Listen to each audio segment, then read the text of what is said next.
Mailap po ba sa inyo ang swerte? Kayo po ba mga bossing ko'y problemado lagi sa pera? Meron ako ituturo sa inyo na isa sa mga pamamaraan upang sa ganon, kayo po mga bossing ko'y hindi na lang lagi namumblema po dyan mga bossing. Pero kailangan mga bossing ko kapag ginawa nyo po ito, may proseso po ito mga bossing. Hindi basta-basta ganito lamang dahil baka kapag gumawa ka ng basta-basta lamang, hindi matupad, mainis ka lang sa mga ganito. Kailangan po mga bossing ko baguhin ang sistema kung kayo ay negatibong tao, kaya ikaw ay laging minamalas dahil nega kang tao. Kailangan mga bossing ko, kung kanega-nega talaga ang nagaganap sa buhay ninyo, ipagdasal nyo po yan. Lagi nyong ipagdadasal sa itaas mga bossing sa mahal na Panginoon na mabago ang takbo ng pamumuhay. At yan po mga bossing ko ay huwag nyong i-stay sa inyo pong isipan na kayo ay malas, iwaksi. Sabihin nyo ako ay swerte. Imbis na malas ang sabihin nyo po, ako ay swerte, magkakaroon ako ng maraming pera kung ang problema ninyo ay pera. Kung laging ang problema at ang iniisip ninyo kaya kayo ay malas dahil wala laging pera, lubog sa pagkakautang, i-reverse ang mga nagaganap. Imbis na yan po ang inyo pong isipin mga bossing ko, ang isipin po ninyo, ito ay huling paghihirap na at kailanman na hindi ka na mamumblema tungkol sa usapin ng pera. Ang isipin po ninyo, maraming pera ang darating po sa inyo at kailanman po mga bossing ko ay hindi nyo na mararanasan ang mga ganyang pagsubok. Ganon mga bossing. Ngayon pa mga bossing, subukan nyo po ito at mapapansin nyo na mas magiging magaan ang daloy ng swerte matapos nyo po itong gawin.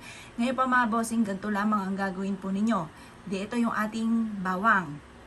Ang gagawin po ninyo, kayo po ay magwi-wish mula sa inyong pong puso. Sabihin nyo po, kumuha ka ng 3 bawang. Ang gagamitin nyo, kung hindi 1 bawang, 3. Huwag kang gagamit ng 2, 4, 6. Huwag kang gagamit ng ganong numero.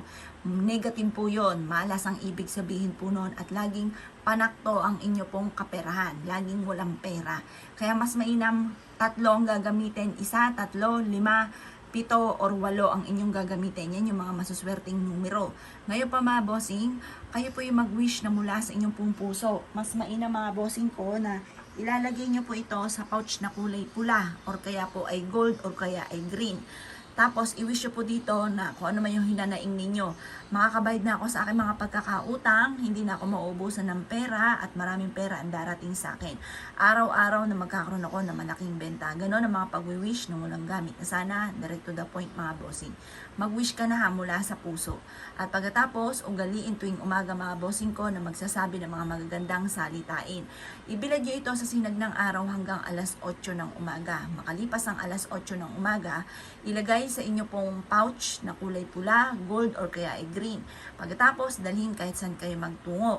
Or kaya yung 1 pirasong bawang ilagay sa bulsa. Ngayon, ganun po lagi ang gagawin po ninyo. Tapos, bago ka umalis ng inyong tahanan, mag-uukol ka ng panalangin. At pagkatapos, kapag umuwi ka na ng inyong bahay, pwede nyo siyang ilagay sa ilalim ng inyong pong unan. Or kaya po mga bossing, ilagay sa inyong pong sapatos upang sa ganon, kinabukasan, i-adya ka nito kung saan lagi ikay suswertihin. Ang bawang ay pantaboy ng mga negatibong enerhiya. Ang bawang mga bossing ko isa sa mga subok na napakaswerte. Proven po ito, basta't may 100% kang paniniwala sa mga gatong mga pamamaraan.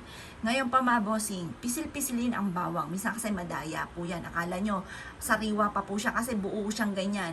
Pero kapag pinisil nyo, malambot na po yan. Kailangan gagamit tayo ng mga pampaswerte, yung fresh na fresh ang bawang.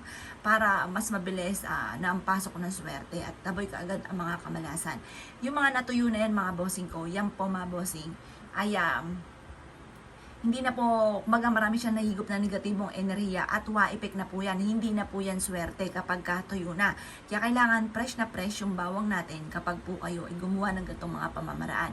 Kaya ko ay kinaniwala at naisyo po itong gawin. Asya mga boss, good luck po sa inyo po lahat.